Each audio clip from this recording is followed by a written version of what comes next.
Hello everyone, welcome back to our channel. आज के video में we will learn about return on capital employed ratio which is also known as ROCE। ये एक बहुत ही important financial ratio है जो काफ़ी पॉपुलर है in the world of finance. तो सबसे पहले हम ROCE कैलकुलेट करने का फॉर्मूला डिस्कस करते हैं। ROCE is equal to earning before interest and tax, जिसे EBIT भी कहते हैं, divided by capital employed multiplied by 100। अब इस फॉर्मूले के दो मेजर कंपोनेंट्स हैं जिसके बारे में हम अब समझते हैं। ROCE कैलकुलेट करने के लिए सबसे पहले EBIT कंप्यूट करना होता है। EBIT कैलकुलेट करने का फॉर्मूला है EBIT is equal to sales minus cost of goods sold minus operating expenses. इस फॉर्मूले में कॉस्ट ऑफ गुड्स सोल्ड का मतलब है कि कंपनी जो भी फाइनल प्रोडक्ट सेल करती है उसको प्रोड्यूस करने में कितना पैसा खर्च हुआ है। इसमें cost of raw material, labour charges इनकर टू प्रोड्यूस द गुड्स जैसे डायरेक्ट एक्सपेंसेस आते हैं। अब COGS कैलकुलेट करने का एक ऑल्टरनेटिव फॉर्मूला भी डिस्कस करते हैं। जैसा कि आपको आइडिया होगा कि ग्रॉस प्रॉफिट कैलकुलेट करने के लिए सेल्स में से सारी डायरेक्ट प्रोडक्शन कॉस्ट सब्ट्रैक्ट करनी होती है, तो इस लॉजिक से cost of goods sold calculate करने का एक ऑल्टरनेटिव फॉर्मूला है COGS is equal to sales minus gross profit. EBIT compute करने के लिए ऑपरेटिंग एक्सपेंसेस भी सेल से सब्ट्रैक्ट होते हैं।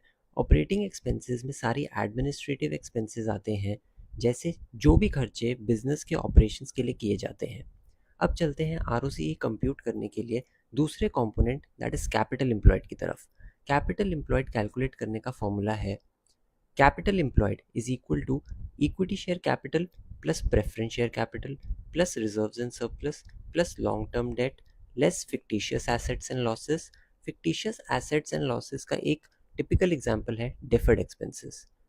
An alternate formula to calculate capital employed is fixed assets including intangible fixed asset plus net working capital. अब हम ROCE के फॉर्मूले का डायसेक्शन करते हैं जिससे हम इस रेशो को बेटर समझ पाएंगे।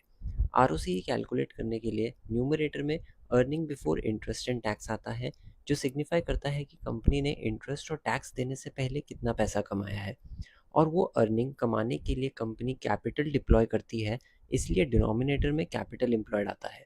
तो सिंपल वर्ड्स में कहें तो return on capital employed signifies कि कंपनी ने जितनी कैपिटल अपने बिजनेस में लगाई है उस पर कंपनी कितना रिटर्न या अर्निंग कमाती है।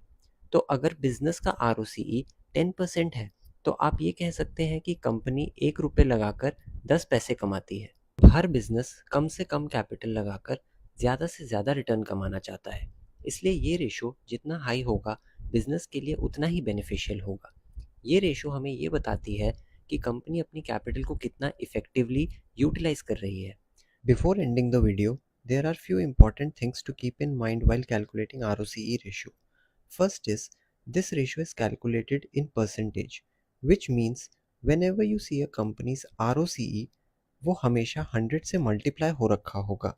इसलिए अगर आपको किसी कंपनी का ROCE 50 दिखे तो इसका ये मतलब नहीं है कि वो कंपनी 1 रुपये की कैपिटल पे 50 रुपये कमाती है, बल्कि इसका ये मतलब है कि कंपनी 1 रुपये की कैपिटल पे 50 पैसे कमाती है।